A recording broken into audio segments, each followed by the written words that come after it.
aqui Werner Roger, CEO e cofundador, CIO, perdão, e cofundador da Trígono. Werner, sempre um prazer recebê-lo aqui na nossa programação. Bom dia. Bom dia, boa tarde, né? Prazer é o meu. Muito obrigado aí pelo convite mais uma vez. Sempre um prazer. Werner, estava até falando aqui, falei da expectativa da taxa de juros lá nos Estados Unidos agora, mas trazendo aqui para o nosso raciocínio, o mercado tem aqui basicamente acreditado, o mercado brasileiro, numa possibilidade já de uma redução da taxa de juros, né, da Selic. Apesar que a gente, né, muitos especialistas acreditam que se caso venha a acontecer, que não seja realmente por uma pressão política, mas sim por dados aí econômicos, mas que também não vai ser uma grande queda, né? Vamos sinalizar aí uma magnitude até menor nas próximas reuniões. Mas de uma forma em geral, o mercado fica bem animado e a gente vê ali, de repente até o pessoal começar a olhar de volta para a renda variável, começar a pensar em realocação. Queria entender se está tendo essa movimentação nos fundos de vocês também aí, pessoas, né, mais alocações aí nos fundos que sinalizam esse movimento ou ainda não? Na verdade ainda não, tá? O que a gente viu foi digamos assim, uma redução nos resgates, né? O resgate sempre acontece, né? Então ele já, digamos assim, voltou à normalidade, né? Não incomoda mais, mas nós não vimos ainda um movimento, principalmente das pessoas físicas. Ele não voltou, tá?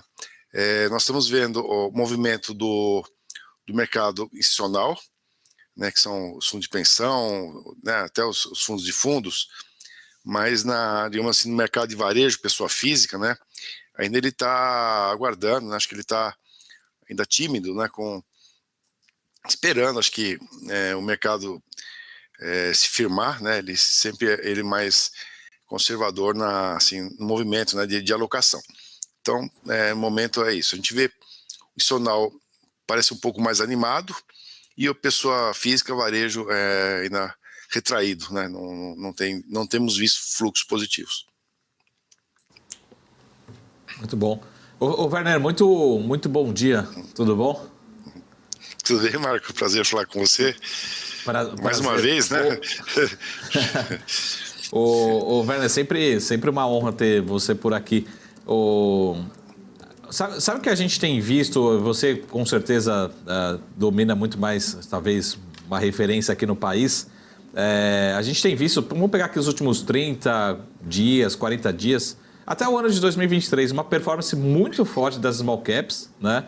Até medindo pelo índice small caps, né, small 11, em relação ao Ibovespa, né? Se a gente pegar algumas janelas nos últimos 60 dias, o small cap está se valorizando o dobro do Ibovespa. Então fica aquela velha máxima, né?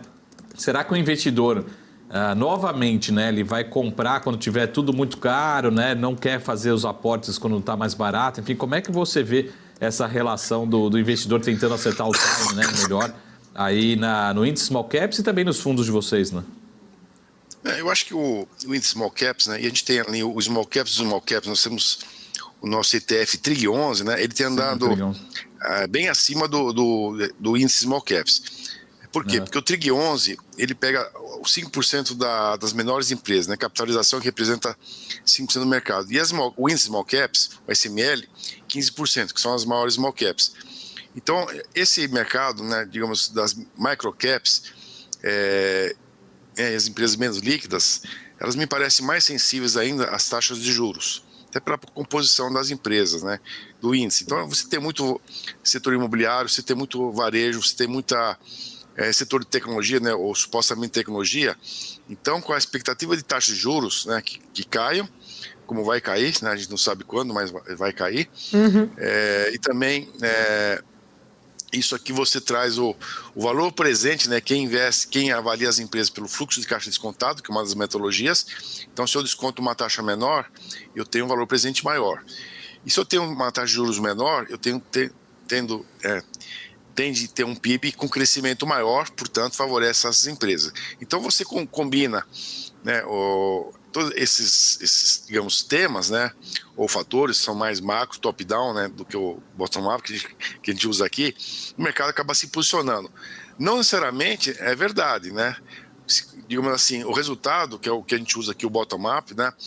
Se cair 0,25, 0,50 né, na Selic, não significa que os lucros das empresas vão crescer imediatamente. Demora muito tempo até que esse efeito, né, venha para os resultados. Então, talvez aí 6 meses, 1 ano, e essa taxa de juros cair numa velocidade maior, né? Então, assim, 0,25 não vai fazer diferença nenhuma. Agora, é interessante, né, que a questão de taxa de juros, nós estamos vendo o IGPM agora que saiu, né, mensal de maio, menos 1,84. E se a gente olha 12 meses, o IGPM está negativo em 4,47, né?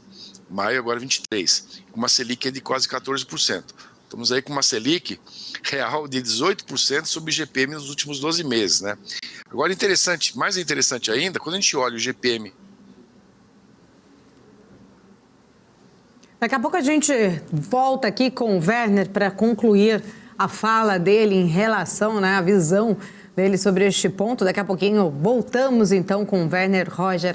Deixa eu ir direto com a Débora aqui para a gente, enquanto isso, ver como que está a reação do nosso mercado. Fala, Débora. Olha só, Paula, aquela mesma tendência do negativo que a gente já acompanhava. O Ibovespa até tentou zerar essas perdas ainda há pouco, avaliando para o positivo, mas não deu certo. Ainda cai 0,44% agora, 108.492 pontos é o que a gente tem agora no índice Bovespa. A Vale, que tinha testado positivo, voltou a cair 0,28%.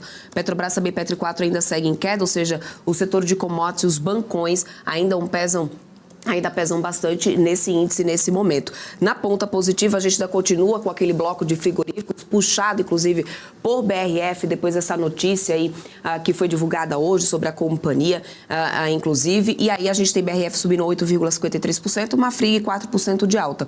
Raiz, em seguida, sobe 3,33%. No dólar futuro, a alta é cada vez maior, 5,14% que a gente tem na moeda americana cotada nesse momento, 1,25% de alta. E aí, lá fora, a gente permanece com aquela maior aversão ao risco dos investidores, ainda de olho também nessa votação, nessa decisão do teto da dívida, que anda bem atribulada lá pelos Estados Unidos, viu, Paula? Nasdaq cai agora 0,73%, Dow Jones 0,82%, S&P 500 caindo 0,86%.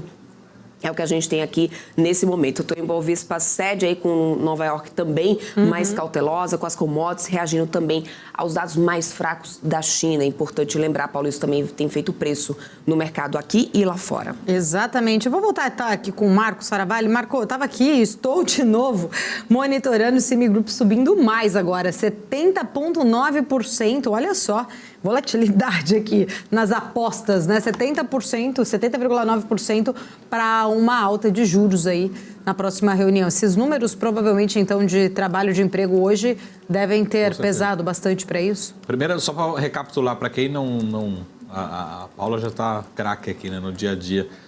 Mas só para recapitular, esse é um dado público e basicamente que o mercado está colocando na conta a probabilidade de ocorrer um novo aumento na próxima reunião do Fed. E como a gente falou lá no comecinho, poucas horas atrás, a gente estava rodando 54. No 0 a 0, 54%. Estava quase empatadinho ali. Muito dividido. Saíram alguns dados ruins, mas saíram dados muito bons em relação ao emprego, né? Muito bom, mostrando que essa fortaleza da economia americana, já projetando para sexta-feira e mostrando que o mercado revisou as suas projeções, ou tem revisado suas projeções para aumento de juros no mercado americano. E aí, inclusive, vem trazendo reações. Quando a gente fala reações em vários ativos, mas onde que é mais fácil entender? Olha para o dólar, né? Como a Débora acabou de falar, dá uma olhada para o movimento não só do dólar em relação ao nosso real, aos países emergentes, mas também em relação ao famoso DXY. Então, daqui a pouquinho a gente volta e fala um pouquinho mais sobre essa notícia, mas em resumo, o mercado precificando, aumentando muita probabilidade de termos um aumento de juros na próxima reunião nos Estados Unidos após esses dados de empregos que acabaram de sair. Vamos aguardar, né, a movimentação na sexta, no payroll. Mas vamos lá. Werner Roger de volta aqui. Werner, pode concluir aí a sua fala. Né? Então, a gente estava trazendo aí, falando um pouco mais sobre os fundos, né? Small Caps, fica à vontade. Então, a gente está comentando que o mercado está antecipando, né, uma queda de juros. Isso traz, né, o maior valor, né, valor presente para as empresas menores que crescem mais. E também o IGPM com uma queda aí substancial esse ano, né? A gente sai de 10,5% em maio de 2022, né? 12 meses, para menos 4,5% agora, maio 23, menos 12 meses, né? Então, uma queda substancial, né? E a gente espera que o Banco Central, né, ele promova um início, né, de redução de taxa de juros, que também, 0,25 não vai fazer verão, né? A gente teria que ter uma queda aí 4, 5%, né? Já, logicamente, não vai ser em curto espaço de tempo, mas talvez em um ano, né, a gente consegue reduzir isso para 8, 9%. Né? Trazer uma inflação aí para 4%, 4% de juros real, né? 4 mais 4, 8%, acho que seria uma taxa adequada, né? Compatível aí com os demais mercados. Basicamente, o mercado, acho que o top-down, né, começa a já antecipar, posicionando nas empresas, né, que caíram mais, que agora realmente não caíram nem por resultado, né? Caíram por causa de alocação mesmo, mercado mais líquido, né? E as maiores empresas, e o mercado agora antecipando, né, essa possível queda de taxa de juros, né? Que haverá queda sim, não sabemos nem quando, nem a velocidade. Ô Werner, uma pergunta que eu sei que não é uma pergunta muito direcionada a você ou a vocês, mas a gente sabe que aqui a gente tem, né, espectadores, vocês têm cotistas, tem um passivo que sempre vai perguntar, pô, mas como é que é a cota da semana que vem, do mês que vem, dos próximos 6 meses? E a gente tem visto na alocação, né, sobretudo no Ibovespa como um todo, mas em small caps, do melhor desempenho daquelas ações mais ligadas à economia local, né, no curto prazo, enfim, nesses últimos meses, do que as commodities. Talvez as commodities tenham sido muito mais 2022, de uma forma geral, do que tem sido 2023. Como é que está a leitura de vocês, de uma forma geral, ao desempenho, né? Vocês também veem esse desempenho, né, um desconto maior, ou talvez um potencial maior das ações e empresas mais ligadas à economia local, né, ou ainda estão otimistas aí com as companhias mais ligadas à economia global? Do nosso lado aqui, né, a gente não mudou a estratégia, né, a gente está muito ligado ao setor industrial, né, indústria, inclusive agora, né, o governo anunciando redução dos impostos, carro popular, eventualmente incentivando também. Saiu agora hoje, a Caixa Econômica Federal vai desembolsar mais 1 bilhão agora só em junho para o Modern Frota. Modern Frota basicamente a modernização das frotas de tratores e caminhões também, né, são os dois segmentos. Então, e esse setor está indo muito bem, né, as nossas empresas investidas aqui estão indo muito bem. E também o setor do agro, né? A gente gosta do setor do agro, especialmente o setor de armazéns, né? Que eu citando aqui o nome é Kepler Weber. As ações caíram, mas, né, a empresa vai muito bem, perspectiva muito positiva. E o setor, né, de açúcar e etanol também do agro, né? O açúcar quase que nível recorde aqui de 10 anos, o etanol voltando a subir agora com o preço da gasolina, né? Que vai ser reonerado com ICMS a partir de junho. Então isso favorece bastante o setor de etanol. Mas o mercado, né, ele está mais posicionado, digamos, justamente, né, nessas expectativas de taxa de juros, que é o setor de varejo, consumo, né, que a gente chama aqui, é o comércio, mais sensível, né, ao crescimento de juros, e também ao setor, né, de imobiliário. Né, a gente vê qualquer notícia positiva em relação a queda de juros, a gente vê essas empresas do setor imobiliário, né, as incorporadoras subindo bastante, que não é, Marco, não é a nossa expectativa, tá? Então, como eu falei, nós somos mais baseados no resultado das empresas e não numa expectativa que a ação vai subir porque o mercado vai comprar as ações. A gente não faz isso. A gente quer ver resultado, né, e não que vai subir a bolsa por conta justamente de questões macro.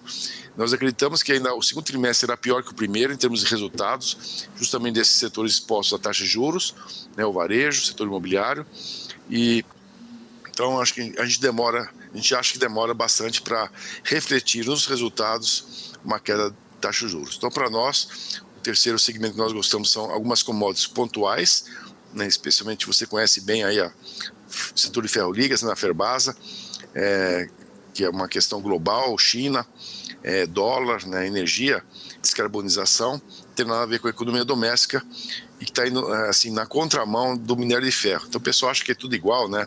CSN, Vale, Usiminas, Gerdau, Ferbasa, põe tudo no mesmo, digamos, no mesmo pacote, né? Mas alguns segmentos, como esse de nichos que eu falei de ferro-ligas, está tendo um comportamento muito diferente, muito distinto do minério de ferro, por questões pontuais de energia, né? E a questão também de descarbonização e coque. Tudo isso aqui é uma direção contrária ao minério de ferro. Então, para nós, não muda a nossa estratégia em relação ao mercado, apesar da expectativa que esses setores vão se beneficiar com taxa de juros caindo, tá? Mas a gente não se posiciona na expectativa, a gente se posiciona realmente com fato e com resultado.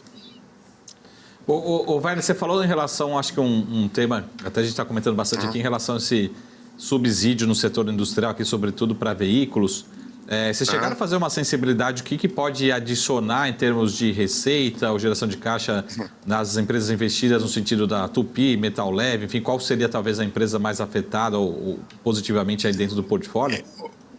Marco, impacto zero. Infelizmente, né, eu não vejo nenhum impacto positivo, pelo contrário, está tendo agora a expectativa, o preço dos veículos vão cair, o mercado paralisou. Eu vou ganhar 10 mil se eu comprar o carro mês que vem, então o mercado agora deu uma parada nesses veículos abaixo de 120 mil reais. Não é o nosso segmento, a gente investe em pesados, né, em caminhões, né, em máquinas fora de estrada, tratores, metal leve, reposição, exporta bastante. Então na Trígono não tem nenhum efeito, e eu acho que para o mercado também nenhum efeito, é zero. Por quê? Porque aquele consumidor que ia comprar um carro mais caro, 120 mil, 130 mil, ele vai comprar um carro de 100, 110 mil. Então você troca 6 por meia dúzia, quer dizer, praticamente é um veículo com menos componente, talvez menos componente eletrônico, um carro com um pouco menos luxo, conectividade, mas não vai vender mais carro por conta disso. Então o governo, na minha opinião, ele está olhando de uma forma equivocada, né, estimular a venda de carro popular, porque você vai ter uma migração de maior preço para menor preço, não vai estimular a produção, enquanto ele deveria focar na questão da descarbonização. Por exemplo, modernizando a frota, você tem aí caminhões aí com 30 anos, 20 anos rodando, 600 mil caminhões poluindo, causando acidente, antieconômico, né, causando uma série de transtornos quando eles param, causam acidente.